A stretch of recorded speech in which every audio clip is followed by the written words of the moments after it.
Saludos, bienvenidos. Comienza aquí Mangas Verdes. Estamos una semana más para contaros todo lo relacionado con el medio ambiente. Aquí hablamos de sostenibilidad, aquí hablamos de agua, aquí hablamos de reciclaje, hablamos de biodiversidad.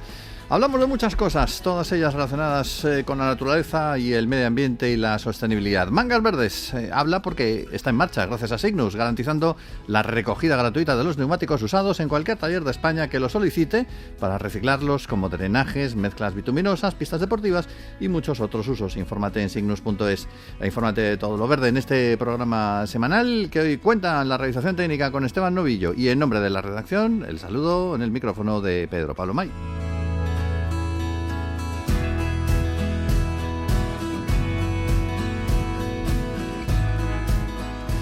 Hoy hablamos de agua y de economía circular para comenzar el programa. 2x1 con un proyecto europeo que se llama CIRSO, que arrancó a finales del año pasado en Bélgica, coordinado por Aqualia, y con participación de una decena de socios de 6 países europeos. España, por supuesto, pero también Alemania, Noruega, Grecia, Países Bajos y Bélgica, claro, que se presentó allí. Un proyecto importante del que hablamos enseguida con el coordinador, Frank Roalla, que por cierto es director de Innovación y Tecnología de la propia Aqualia y al que tenemos hoy con nosotros. Saludos, Frank, bienvenido al programa. Muy buenos días, qué alegría de poder hablar de agua.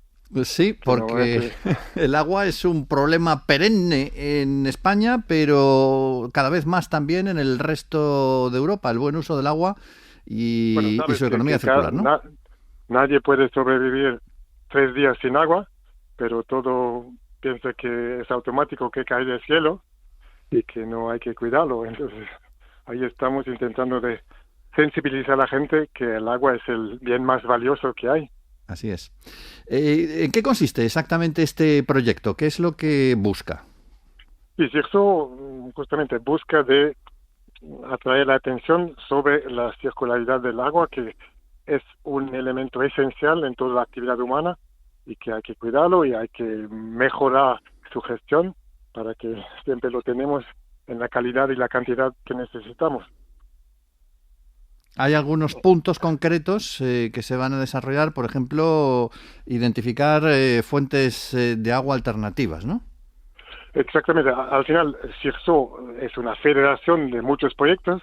Los 10 coordinadores, cada uno tienen 10, 15, 20 proyectos ya hechos y queremos mostrar los resultados de estos proyectos y poder aplicarlos de manera más inmediata, porque sabes que normalmente, como son infraestructuras públicas, demora mucho que algo cambia entre la idea y una innovación y la implementación a gran escala, y intentamos de acelerar este movimiento de implementación de soluciones más sostenibles. El clúster de CIRSO tiene efectivamente los resultados de 35 casos de estudio en concreto, ¿no? Sí, En toda Europa. Exactamente, sí, que tenemos 5 grandes centros tecnológicos, o Aqualia como otro gran socio que ya tiene esta práctica de otras tecnologías desarrolladas con proyectos previos, y queremos ahora mostrar que esto sí que lo implementamos en nuestro edificio central de Aqualia y en otros edificios y en otros sitios de manera mucho más activa, intentando movilizar los políticos, las administraciones, las compañías, las empresas, todo el mundo que participó para acceder al mercado más rápido. ¿Cuál es el problema principal que tenemos con el agua, más allá de su disponibilidad? ¿Cuál es el problema principal al que se enfrentan los países europeos a la hora de mejorar la gestión del agua? Bueno, sabes que es muy diverso, cada país tiene su sistema, muchos sistemas tienen municipalidades y entidades públicas que cuidan el agua. En España, en Francia, en Inglaterra también hay empresas privadas que gestionan el agua y hay una diversidad entonces geográfica, de estructura política y de administrativa, también de recursos. En Dinamarca, por ejemplo, la gente paga hasta 10 euros por metro cúbico. Aquí en España, si dices a un alcalde que quiere subir el agua más de 2 euros, todo el mundo se rebeldía, por lo cual también hay este problema de recursos disponibles para invertir en la infraestructura, y pienso que lo hemos visto recientemente en Valencia, ¿no? Que no siempre se prevé las cosas, no siempre se invierte de manera preventiva en las infraestructuras. ¿Quién tiene que invertir más en la infraestructura? ¿Qué parte de la administración? ¿La nacional, Bueno, la al autonómica? final somos los usuarios todos. Hoy, ¿tú sabes cuánto pagas para tu factura de agua? Es muy poco comparado a tu energía, a tu teléfono. Pero tú puedes vivir toda tu vida sin teléfono, pero no 3 días sin agua. Sí. Entonces pienso que hay esta sensibilidad que el agua es el bien más valioso y tiene su precio si lo cuidamos bien. Uh-huh. ¿El agua desalada es una opción? Lo digo porque en España hay puntos, por ejemplo, el caso de Canarias o el caso del sureste, en la zona de Almería o de Murcia, donde se está empleando, pero ¿es una opción para el resto de Europa? Bueno, es una opción a donde no hay otra, como en Canarias o en algunas zonas de la costa. Almería, por ejemplo, hay una escasez de agua natural, por lo cual la única opción sería la desalación, pero es la opción más cara, cuesta hasta 10 veces más que cualquier otra fuente de agua, por lo cual otra vez hay que cuidarlo todavía mejor si es agua desalada y evitar las pérdidas, evitar los desperdicios, hacer mucho reuso, porque el reuso es mucho más barato que la desalación y es ahí que viene la economía circular. No, antes de buscar nuevas fuentes, primero aprovechar de todo lo que tienes. Uh-huh. Hay también, lógicamente, un punto que se está trabajando en los últimos años y que puede ser interesante, que es la recuperación de materiales valiosos del agua, más allá del H2O. Bueno, lleva diluidos una serie de materiales que pueden ser útiles, ¿no? ¿Nos puedes contar alguno de ellos? Bueno, ya en los aguas residuales tienes mucha energía, muchos nutrientes, fertilizantes y, como tú has mencionado, de desalación también. Si tú separas los sales del agua, también los sales con un valor que se puede aprovechar y trabajamos en toda esta recuperación de materiales que sean sales de la desalación o que sean nutrientes y energía de las aguas residuales. Uh-huh. ¿Cuánto tiempo va a durar este proyecto, Cirso? Este proyecto solo son 3 años porque es un proyecto de diseminación. Normalmente los proyectos demoran 4 o 5 años para implementar infraestructuras y tecnologías en fase de demostración, pero esto es solo multiplicar la exposición a resultados previos. Es un proyecto, además, que va, según veo, va a trabajar conjuntamente con otro que se llama Boost In. Exactamente, tenemos 2 proyectos paralelos, Boost In, que está coordinado por una empresa en Málaga y también tiene este objetivo en varios sitios de Europa demostrar que estas soluciones sí que ya son maduros, como reciclaje en los inmuebles, reutilización del agua en la agricultura, recuperación de sales en la desalación. Todas estas son soluciones que ya existen, pero que necesitan más apoyo y más apertura al mercado. Pues justamente la idea Boost es promover, ¿sí? Acelerar la implementación de las soluciones. De acuerdo. Ese es el proyecto CISO, que está ya en marcha y vamos a desearle que tenga buenos resultados y que podamos beneficiarnos todos de él. Fran Roballa es, como digo, el director de Innovación y Tecnología de Aqualia y el coordinador de este proyecto. Gracias por habernos acompañado hoy. Muchísimas gracias y cuida bien de tu agua. En eso estamos.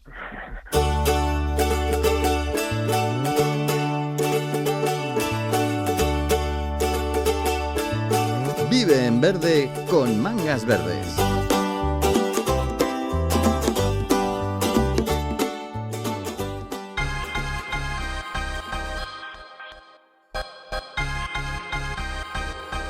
Mejorar el estado de conservación de las especies y hábitats relacionados con el ecosistema fluvial de los ríos y afluentes que desembocan en el Golfo de Vizcaya es la base del proyecto Life Cantauribay, una iniciativa que abarca 5 cuencas fluviales compartidas entre 3 regiones de 2 países, Navarra y País Vasco en España y Nueva Aquitania en Francia.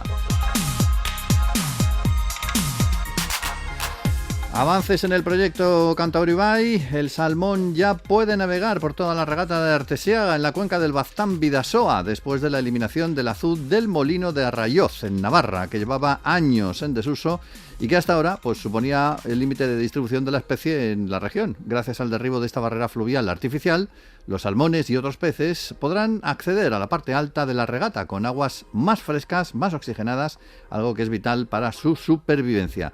En su día, el azud de Arraioz se usó para derivar el agua hacia un molino harinero, que según la documentación ya había desaparecido en 1850. Y posteriormente, pues aquella infraestructura se transformó en una mini central hidroeléctrica.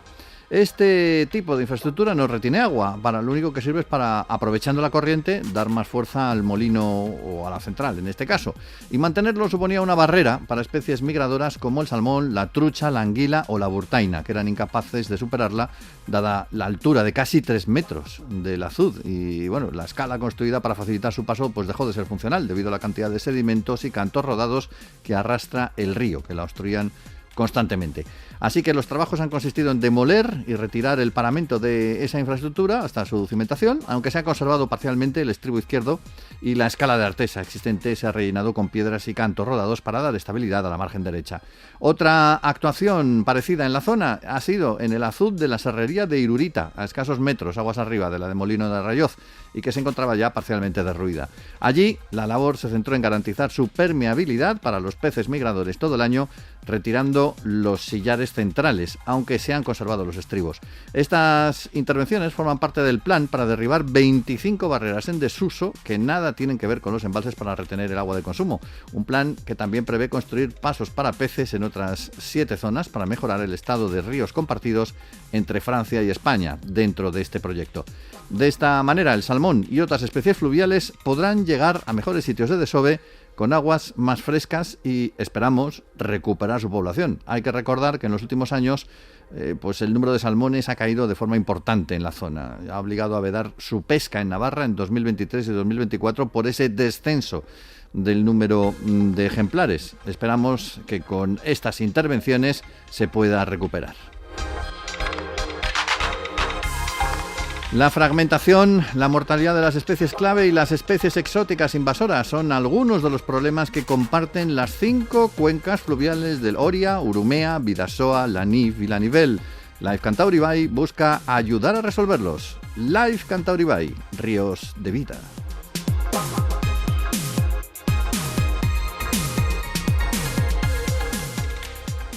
Desde que mis hijos juegan en el parque infantil con suelo de seguridad, cuando se caen ya no se hacen daño como antes. ¿Sabes que gracias a la labor de reciclado de los neumáticos fuera de uso que hace Signus, se construyen áreas de juego infantiles más seguras y llamativas? Signus, dando valor al neumático fuera de uso. Síguenos en redes sociales.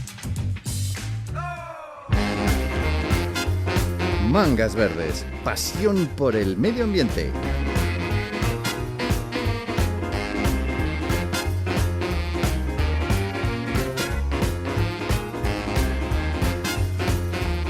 Bueno, pues seguimos hablando de sostenibilidad, pero esta vez relacionada con la construcción. ¿Qué tienen que ver ambos conceptos? Al fin y al cabo, una casa es una casa y se construye y punto, podría uno pensar. Pues no, señor. Hay muchos asuntos aquí de los que podríamos hablar, desde los materiales que se utilizan para la construcción, si son renovables o contaminantes, hasta la eficiencia energética en el interior de la casa, si gastamos lo que tenemos que gastar, por ejemplo, y no más. Los revestimientos, las pinturas, por ejemplo, de interior o de exterior, si son más o menos ecológicos, o todo el proceso en sí, por la huella de carbono. Es un tema complejo, es un tema más interesante de lo que en principio podría parecer, y para hablar de él tenemos con nosotros a Javier Álvarez, responsable del Departamento Técnico y Estrategia de Mercados de la compañía Sto Ibérica, y que sabe bastante sobre este asunto. Nos lo va a contar ahora. Saludos, Javier, bienvenido al programa. Hola, Pedro. Buenos días. Estamos hablando de una compañía que acaba de celebrar sus 20 años en el mercado español, un mercado que ha evolucionado, yo creo que positivamente, en estos últimos 2 decenios desde el punto de vista de la sostenibilidad, pero yo creo que queda trecho por recorrer, ¿no? ¿Qué avances has podido constatar personalmente tú en estos años?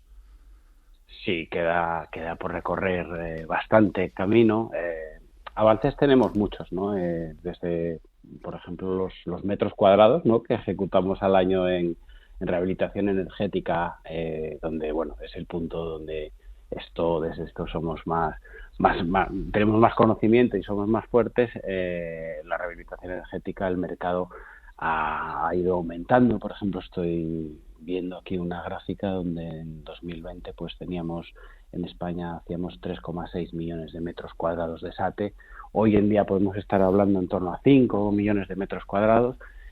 Pero queda mucho camino por recorrer, porque también estoy viendo en esta misma gráfica como países como Polonia pues tienen 47 millones de metros cuadrados de sistemas SATE puestos en el mercado anualmente. Eso es mucho lo que nos queda. Nos falta, yo creo que cultura, conciencia. También ha habido evoluciones en los espesores de los materiales. Hablabas tú antes también de materiales. Los materiales también van cambiando, van siendo más sostenibles en muchos casos, y también las normativas y las directivas europeas van cambiando y van exigiendo más. Nosotros la media que tenemos ahora mismo de aislamiento, de venta de aislamiento, es aproximadamente en torno a los 8 o 10 centímetros de espesor, fundamentalmente EPS, es el material que más se consume. Luego aproximadamente puede ser que el mercado tenga un 85% de utilización del aislamiento de EPS versus otro 15% puede ser de lana de roca. Bueno, y ahí entraríamos en balancear muchos parámetros de la sostenibilidad dentro de los materiales, pero sin perder de vista un foco principal, que lo importante es aislar. Eso es lo más importante, porque sabes que aislando consigues reducir pues los consumos energéticos de los edificios, pues si aíslas en las paredes, en torno al 40%. Uh-huh. Entonces es el ahorro más importante que consigues con una acción, porque puedes tener acciones de ahorro encaminadas a las ventanas, al techo, a las paredes, a los suelos. El más potente que puedes llegar a conseguir con una actuación de aislamiento está en la fachada. Obviamente, si haces una intervención integral es más que más, y es lo mejor, y es lo que más se recomienda, no hacerlo por partes. Y además que no es solamente un tema de ahorro, es un tema de seguridad. Me estoy acordando ahora del incendio de Valencia del año pasado, el edificio en la zona del Campanar, y yo creo que hablaban también de que los materiales no eran los adecuados para el revestimiento. Bueno, eso es un tema escabroso. Que sean o no adecuados también hay que ver el contexto normativo de la época, etcétera, ¿no? Entonces, sí. Lo que sí que está claro es que sistemas como el SATE son sistemas más novedosos dentro del mercado, en el mercado nacional. Si vamos al mercado europeo, nosotros celebramos aquí los 20 años, pero el primer SATE lo colocamos en Alemania, creo que fue en 1968.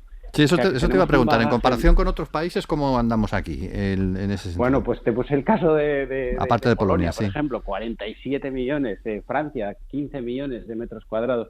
Son países que tienen bastante más.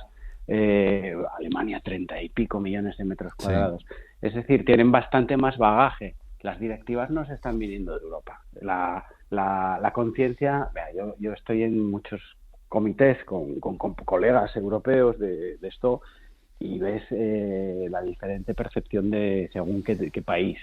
Los suecos, lo único que les preocupa a los nórdicos es la sostenibilidad por conciencia, no por normativa, ¿no? Y es de esos países desde donde se aprieta desde las bases, que es la gente, aprieta a los fabricantes para que estos pongan en el mercado soluciones más sostenibles. Este apriete y estas tendencias aprietan también a las compañías, en este caso a esto, y desde esto se buscan soluciones para dar respuesta a esos mercados, y a partir de ahí empieza la cadena donde todos nos va llegando esas tendencias. Entonces, Europa, por supuesto, manda.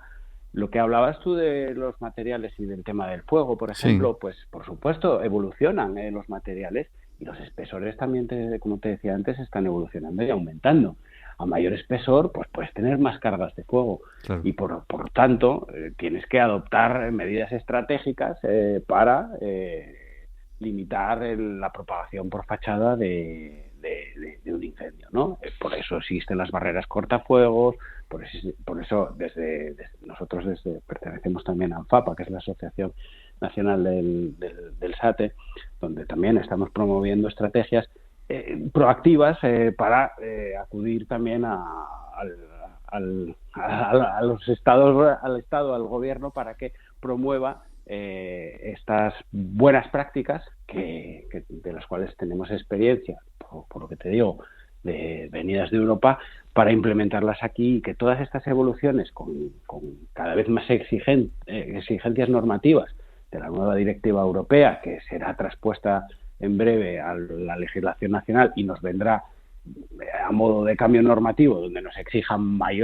seguramente mayores niveles de aislamiento, pues todo esto hay que tenerlo en cuenta, porque la funcionalidad de otros temas, como puede ser el comportamiento al fuego del que hablaba, también se ven afectados, y hay que plantear también soluciones al mercado para que todo esto sea seguro. ¿Qué calendario prevéis de esa transposición y de la nueva normativa? Más o menos no para tengo cuándo ni idea, podría pero están en 2 años máximo lo que tienen los Estados miembros para transponerla. Entonces, yo creo que tiene que llegar todo esto en breve. Sí. Y si te fijas, cada vez ahora vinieron las Next Generation. Siempre estamos pegando una vuelta de tuerca más y esto no para. Esto no para, es una ola que vino para quedarse, pero también yo me gustaría decir una cosa. ¿Sí? Ahora se nos llena mucho la boca de sostenibilidad, de hablar de todos estos temas. La sostenibilidad se tiene que mirar en muchos ámbitos. Estamos hablando también de la sostenibilidad social. Es un tema que tiene que llegar a los menos pudientes. Tiene que ser una sostenibilidad económica también. Por tanto, hay que tener cuidado, para mí, desde el punto de vista de cuando legislemos, tenemos que legislar bien.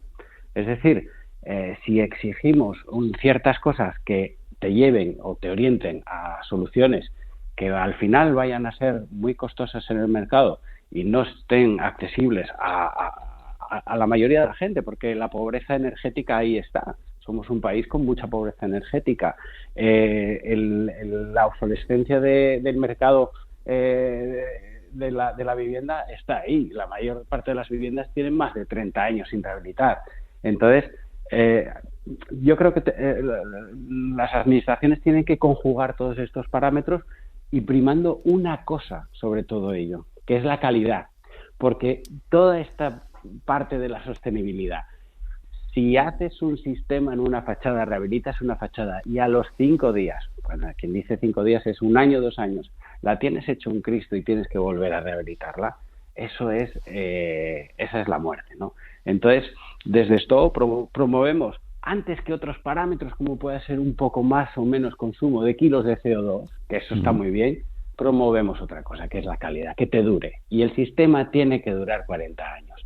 Y eso es donde nosotros ponemos el mayor énfasis, en la durabilidad de los sistemas y en la calidad de los materiales. Has tocado un punto importante, porque eso es un poco lo que está pasando con algunas normativas verdes. Estoy pensando ahora mismo, por ejemplo, en los coches eléctricos. Y los coches eléctricos sí, muy buenos, tienen que emitir menos CO2, tal, pero resulta que lo que ha hecho el coche eléctrico, entre otras cosas, ha sido disparar el precio del automóvil, y no solamente del coche eléctrico, y hay mucha gente que no lo compra simplemente porque no puede. Entonces, con el tema de la construcción puede pasar una cosa parecida, tal y como es la sostenibilidad social. Por tanto, hay que hacerla accesible y, por supuesto, todas estas políticas que te llevan a 2050 a unas emisiones cero en todo nuestro parque de edificación, pues tienen que ser también... Hay gente que también va a necesitar esa ayuda y esos son los primeros, las directivas europeas así lo dicen también, en los que hay que pensar, ¿vale? Por tanto, es importante nosotros como fabricantes dar ese tipo de soluciones que aun siendo más económicas, te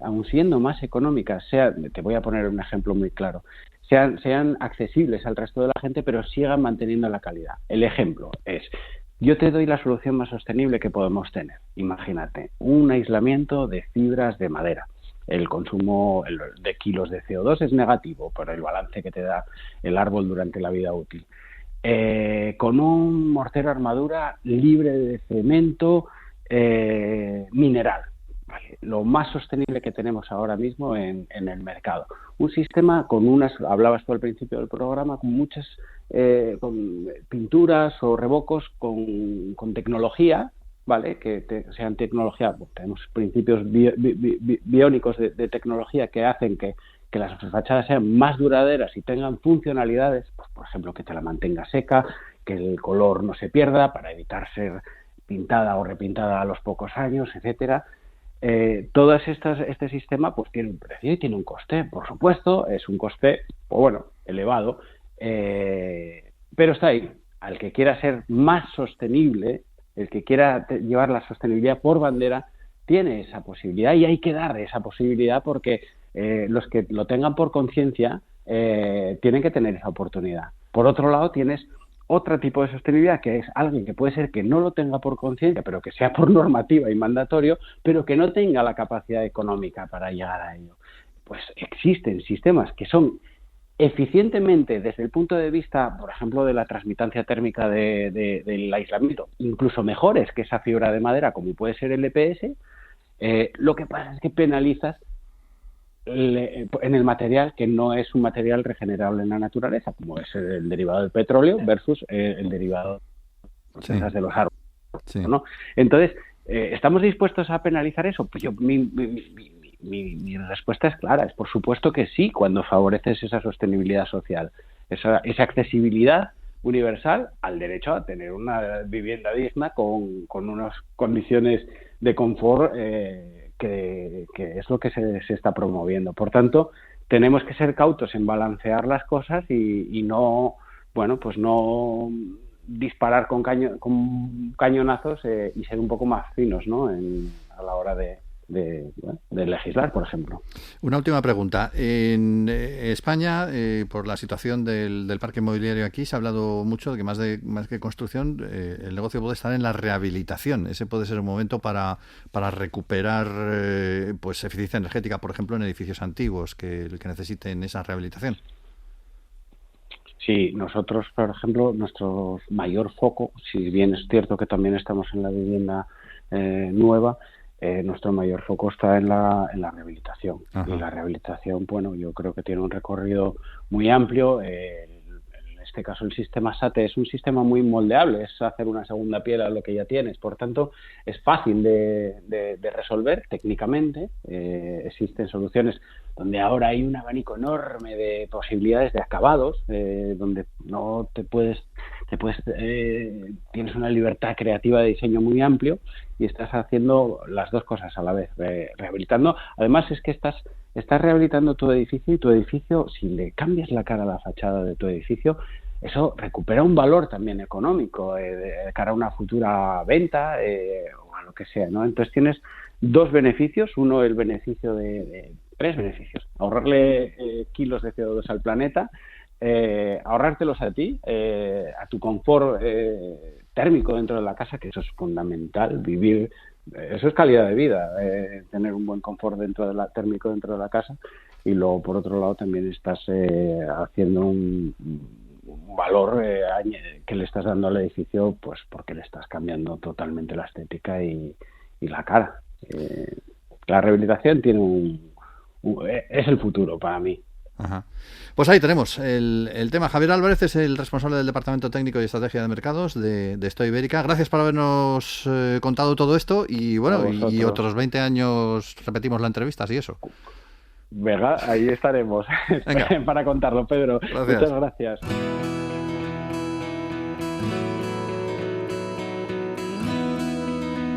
Bueno, nos vamos hoy en Asturias. Hoy vamos a terminar nuestro recorrido por los pueblos bonitos de España en Luarca, una localidad que es nuestra protagonista esta semana, otro punto de la península habitado desde tiempos inmemoriales. De hecho, su nombre es de origen prerromano. Y entre los hitos históricos con los que se le relaciona, pues incluye el acogimiento de peregrinos en el Camino de Santiago, por ejemplo, o haber dado a luz al Premio Nobel de Medicina, Severo Ochoa, cuyos restos mortales, por cierto, residen también allí, en el cementerio del mismo pueblo. Dicen que es uno de los cementerios más bonitos de España por las vistas sobre el mar. Y ser también el lugar de nacimiento de una empresa de transportes española icónica, ALSA. De hecho, el nombre de ALSA significa precisamente Automóviles de Luarca, Sociedad Anónima. La llaman a Luarca la Villa Blanca de la Costa Verde por la cantidad de edificios de color blanco, cuando es más habitual encontrar casas de distintos colores en las villas marineras. Aquí puedes ver las casas indianas en la zona del Villar, los jardines de la Fonte Baixa, que están considerados como el botánico privado más grande de España, los 7 puentes del Río Negro, incluyendo el famoso Puente del Beso, la Mesa de Mareantes y Navegantes o el Mirador del Chano, entre otros puntos de interés. No te vayas de Luarca sin degustar su sopa de pichín, que es el rape, sus pescados de roca cocinados al horno o a la plancha, como el congrio al estilo luarqués, su potaje de berzas o la clásica fabada asturiana, claro. Mangas Verdes en marcha gracias a Cygnus, un referente en el modelo de la economía circular, trabajando por un entorno sostenible para garantizar el tratamiento adecuado a los neumáticos fuera de uso. Infórmate en cygnus.es. En Mangas Verdes, hoy hemos contado con la realización técnica de Esteban Novillo. En nombre de todo el equipo de la plataforma medioambiental de la Agencia EFE, os hablo Pedro Pablo May. Feliz y verde semana.